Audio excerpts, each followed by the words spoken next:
Ça c'est sûr, c'est dans les BPF.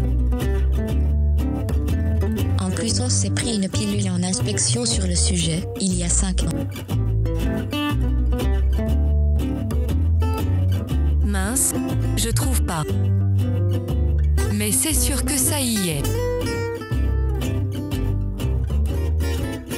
Bonjour à tous et bienvenue dans cet épisode 35 de C'est marqué dans les BPF. Alors une nouvelle session d'enregistrement, cette fois on est de moins en moins nombreux. Nous sommes cette fois pour enregistrer cet épisode 2. Alors c'est un épisode à l'ancienne, comme dans les premiers épisodes, pour ceux qui nous suivent depuis le début. Il n'y a que moi et Arnaud. Ouh. Arnaud, comment ça va ? Ça va, j'aime bien les épisodes à l'ancienne. Oui, moi aussi, un petit épisode intime comme ça... Ça, on retrouve nos racines. Alors, c'est ça. Alors du coup, et là, c'est toi qui lis du coup. Ouais, j'allais dire, c'est moi qui me colle à la lecture. Tu t'y colles. Allez, on commence. On a été à 5,63 de produits finis. Toujours dans le chapitre de production. Alors 5,63. Les produits finis doivent être maintenus en quarantaine jusqu'à la libération définitive du lot dans les conditions établies par le fabricant. Quarantaine informatique autorisée, j'imagine, puisque ça, c'est aussi des trucs qu'on voit, le produit il est en quarantaine dans le camion, quoi. Ah. Ouais, on a envoyé au fournisseur, on a envoyé au client le lot en quarantaine, mais c'est lui qui devra apposer les petites étiquettes à réception. Voilà. Oh, ça quand même, les gens évitent de le faire en général. Non, mais ça arrive, ça arrive. On va pas se mentir, ça arrive. Ouais. 5,64. L'examen des produits finis et les documents nécessaires pour la libération du produit destiné à la vente sont décrits au chapitre 6, contrôle de la qualité. Merci pour l'information. On pourrait peut-être pas mettre ça. Voilà, c'est ça. Bof. Le mec qui a rédigé les BPF, à ce moment-là, il avait la flemme, il s'est dit « Oh, on le mettra dans le prochain chapitre. » Ouais, il manque peut-être pas un truc et tout, puis il se dit « Bon, bah allez. » On va rien à dire là-dessus. Allez, 5 x 65. Après libération, les produits finis constituant le stock courant doivent être conservés selon les conditions établies par le fabricant. Ok. En fait, tu sais, sans rire, le point d'avant et ça, et finalement, là, ce qu'on est en train de voir, on en revient au truc où c'est toujours pas structuré vraiment selon le flux produit, les BPF, parce que du coup, là, on parle de la libération dans le chapitre sur la production. Mais la libération, elle arrive après la production et le contrôle qualité. Donc, voilà. Ouais. Messieurs. Ouais, c'est juste. Le flux. Par contre, cela dit, on est à la fin du chapitre sur la production, quoi. Donc, ils ont essayé de mettre ça quand même dans un certain ordre. Pour Oui, ok. Fait mieux que parfait. Pour leur défense. Mais bon quand même. Hein. Mais bon quand même. Et du coup, les produits constituant le stock courant doivent être conservés selon les conditions établies par le fabricant. Ils aiment bien ça, les conditions établies par le fabricant. Hein. Et ils insistent quand même pas mal sur les conditions de stockage. Du coup, la température, humidité et tout ça du truc de stockage, quoi. Ouais, carrément. C'est important pour eux. Donc on finit cette section produits finis et on entame produits refusés, récupérés et retournés. Yes. 5,66. Les produits refusés doivent en porter clairement l'indication et être stockés séparément dans une zone d'accès réservée. Ils doivent être soit retournés au fournisseur, soit, le cas échéant, subir un retraitement ou être détruits. Quelle que soit l'action entreprise, elle doit être approuvée par une personne autorisée et faire l'objet d'un compte-rendu. Okay. Il y a une petite notion intéressante de flux. C'est-à-dire que là, en fait, il considère que le fabricant, il a envoyé à sa filiale pour être vendu, quoi. Et donc, que le produit, il a fait un... Donc, il peut être soit... le produit il y a un problème, donc soit tu as détecté ton problème au niveau du fabricant, tu as dit oh punaise, le vendez pas, il y a un problème avec ce lot. Du coup, là, t'assumes que ta filiale peut faire un retraitement sur place, ou alors, du coup, ta filiale, elle fait oh bof, nous on peut pas faire, donc le coût du renvoi est supérieur au coût du produit, donc on détruit. Ou alors, du coup, on peut renvoyer, du coup, ils retournent au fabricant. Là, c'est un produit retourné, et donc là, il doit être identifié pour être retraité. Enfin, c'est quand même un petit micmac tout ça. Hein. Bah moi, tu vois, je l'interprète pas comme toi du tout. Ouais, vas-y. Et je trouve que ça manque justement de compréhension. Quand on dit les produits refusés, ils doivent être retournés au fournisseur. Ouais. À quel moment un produit refusé alors, on parle de quoi? On parle de matière, d'articles de conditionnement, de produits finis. Pour moi, on est plutôt dans des produits finis. Ouais, t'as raison. Du coup, en fait, à quel moment tu as un produit refusé qui est parti chez ton client, quoi? Et si c'est le cas, bon bah là, c'est que, c'est le client qui t'a fait une réclamation, mais ou alors c'est comme on disait tout à l'heure, la quarantaine dans le camion.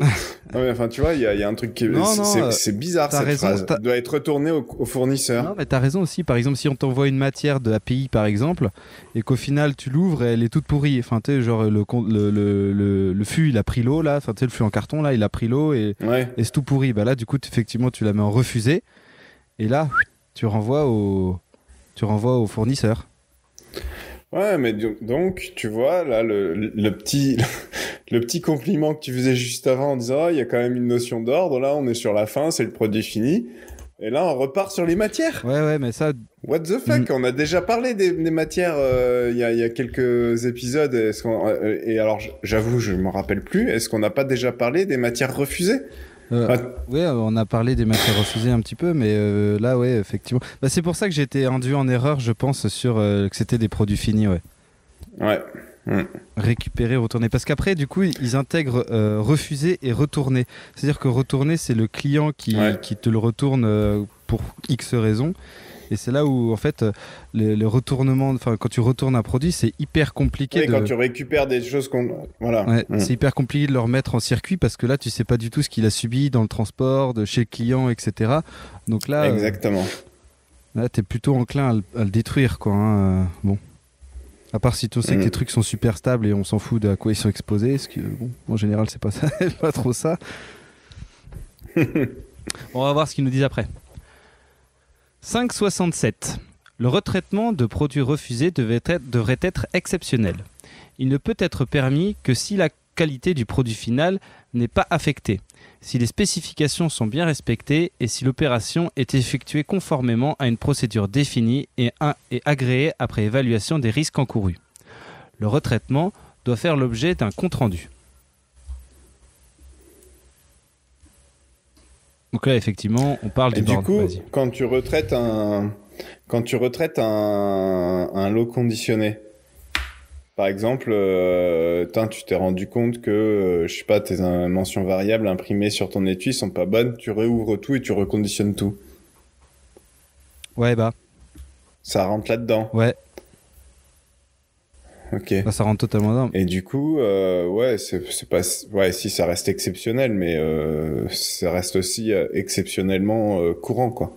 Oui, c'est ça. Ouais. Bah, ce qui arrive, ce qui arrive souvent, c'est avec les problèmes de destination. Tu vois, genre, t'as fait, je sais pas moi, t'as fait un truc pour le Mexique et du coup, au final, il faut l'envoyer, je sais pas où et il doit y avoir un sacré paquet de labos qui ont dû faire ça par rapport au. Quand il y a eu l'embargo avec la Russie, ils ont dû déconditionner un sacré paquet de produits, à mon avis. Là, c'était plus du tout exceptionnel. Alors... C'est marqué dans la BPF, fait de la politique. Alors, 5.68. L'introduction de tout ou partie de lot précédent conforme à la qualité requise dans un lot à un stade donné de fabrication doit être préalablement autorisée. Cette récupération doit être effectuée conformément à une procédure établie par évaluation des risques encourus, notamment une quelconque influence sur la période de validité du médicament. La récupération doit faire l'objet d'un compte rendu. Putain, mais c'est lourd, ces tournures de phrases. Oh là là. Est-ce que ça, du coup, Tu m'étonnes que dans les masters qualité, on t'apprend à lire les réglementations. est-ce que ça, du coup, ça veut dire, en gros, quand t'as une queue de l'eau ou je sais pas quoi, enfin, tu sais, un reste de blister, et tu l'intègres et tu fusionnes de l'eau pour en faire un seul de produit fini, quoi. Ouais, j'imagine, mais c'est pas si clair parce que c'est très mal tourné, quoi. Ah, et puis même au Je suis niveau... désolé, hein, mais moi là, j'ai même pas envie de chercher à comprendre en fait ce que veut dire cet article tellement c'est mal tourné, ça m'a fait mal au crâne. Moi, Moi, j'interprète ça comme si tu fais un truc inhabituel, tu fais une analyse de risque et un compte rendu. Voilà. Ouais, bah voilà, ouais, ok, bah il suffisait de dire ça, hein.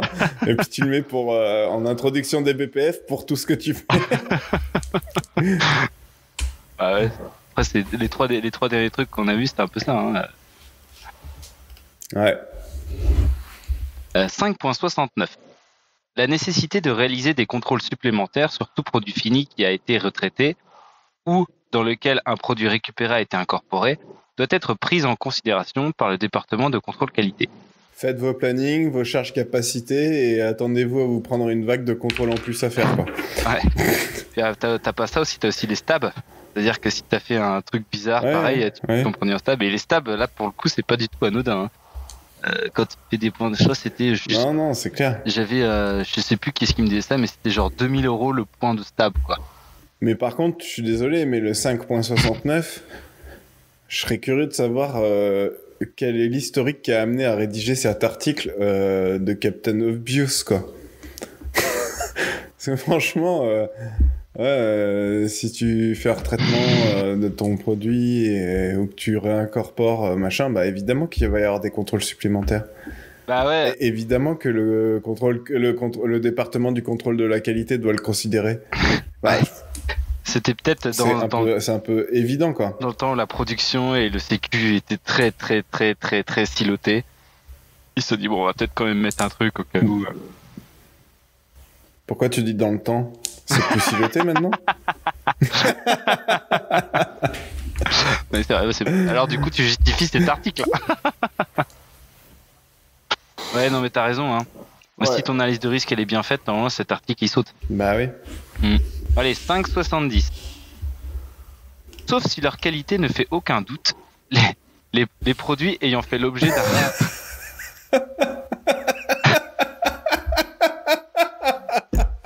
Ah, trop fort au début. On va arrêter cet article maintenant. Sauf si leur qualité ne fait aucun doute, les produits ayant fait l'objet d'un retour du marché doivent être détruits s'ils ne sont pas restés sous contrôle du fabricant. Leur remise en vente... Ah tiens, c'est ce que tu disais tout à l'heure. Ouais.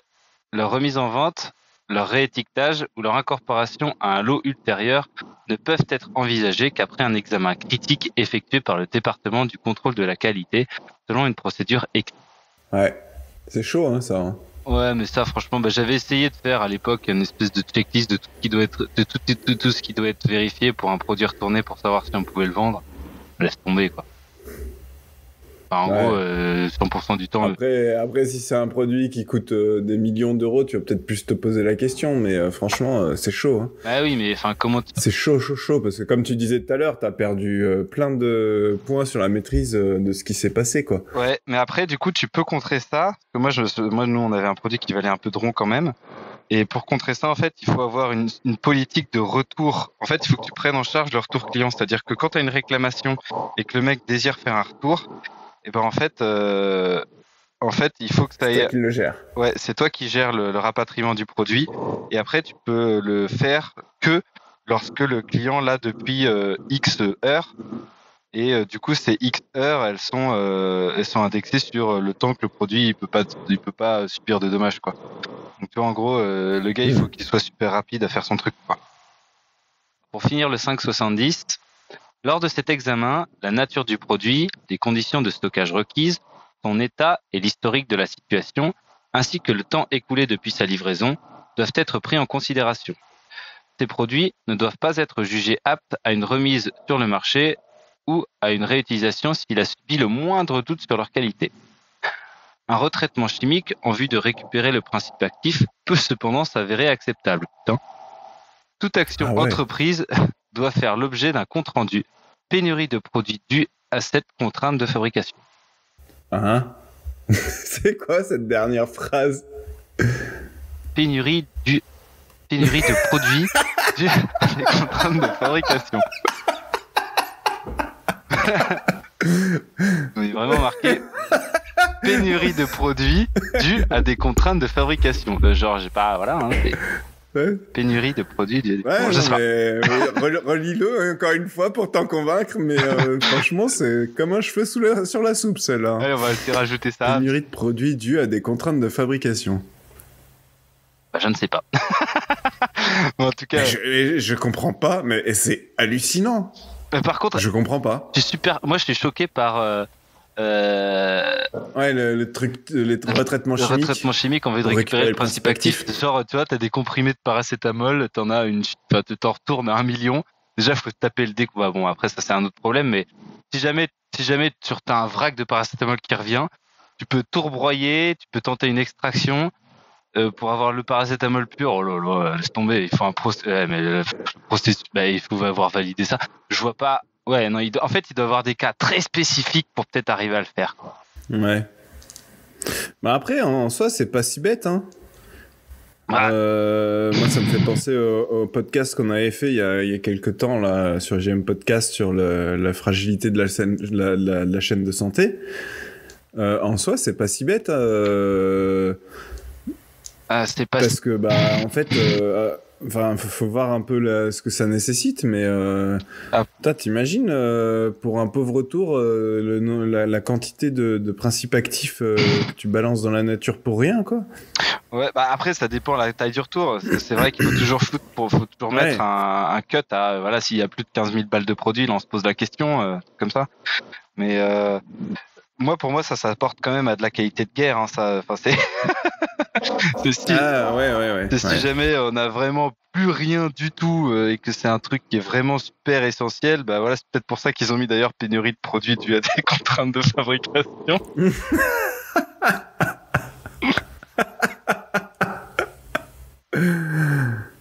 Mortel. Ouais, mais il doit manquer des mots dans cette phrase. Hein. Je sais pas. Si quelqu'un a une explication sur le pourquoi du comment de cette phrase, appelez-nous d'urgence. Ouais. Dernière phrase du point 5.70. Et du coup, on finit le chapitre 5.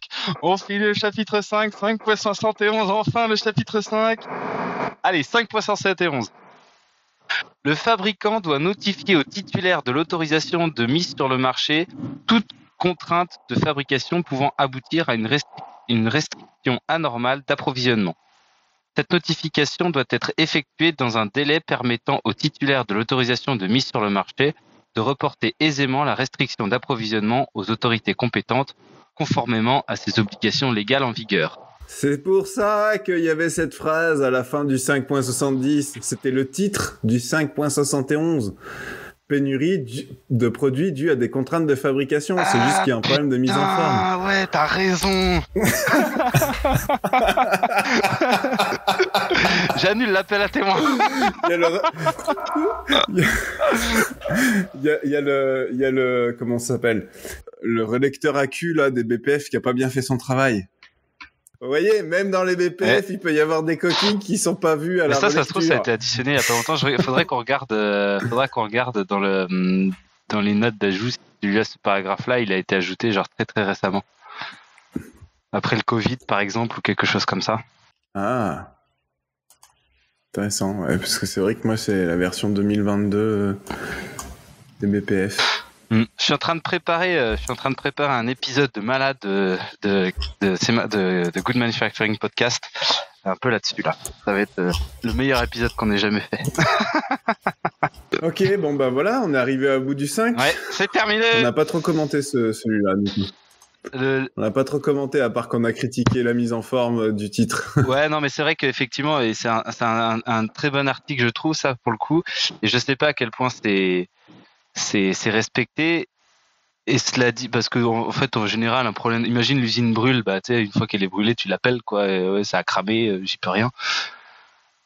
Mais Parce que cette notification doit être effectuée dans un délai permanent, dans un délai permettant de titulaire d'autorisation de fait de. Enfin, là, du coup, t'imagines, le gars, il doit faire une variation. Bah, putain, il faut le faire, faut le dire vachement longtemps à l'avance, quoi. Ouais. Donc, c'est bien de l'avoir mis, mais après, ça, au final, j'ai l'impression. Ça, tu vois, cet article, j'ai l'impression que ça va être le nerf de la guerre de ces prochaines années, ça. Hein. Ouais, carrément. Bah, ça l'est déjà. Hein. Ouais. Bah, ça l'est déjà depuis quelques années, mais ça va être encore de plus en plus important. Le cas. Bon bah voilà, pour information, on en est à moins à 9h29 minutes quand on a commencé donc à l'épisode 33, donc là on est à l'épisode 35. Donc on a à peu près 10 heures de BPF, de lecture commentée de BPF pour en arriver à la fin du chapitre 5. Et après le chapitre 5, ça va aller très très vite jusqu'à la fin. Je pense que d'ici 1 ou 2 mois, on a terminé les BPF. Et ce qui est marrant, c'est que... Ouais, on va pouvoir s'attaquer aux annexes. Ouais, mais ce qui est marrant, c'est qu'on a commencé il y a quasiment 1 an. Le premier épisode... je fais cette rétrospective maintenant, hein, mais le premier épisode avait été lié le 22 avril. Donc on a pile poil 1 mois pour finir les BPF. Ah bah voilà, pour entamer la saison 2... Annexe 1. Ouais. Parfait. Ah. Bon, je pense qu'on ne tiendra pas. Hein. On va dépasser avril. Ouais, je sais pas. On verra bien. Bah, en tout cas, sur les publications, il y a plus que 4 épisodes à venir. Ouais, ça c'est certain. Il nous reste quand même chapitre 6, 7, 8, 9. Ouais, mais 8. 7 voilà. et 8, il n'y a rien dedans. 9 aussi, il n'y a rien. Il n'y a que 6 qui est gros. Il nous reste encore quelques pages quand même. Ok. Bon, bah allez. Merci à tous de nous suivre et on entamera le chapitre 6 dans un prochain épisode. Allez, à bientôt. À bientôt, ciao ciao.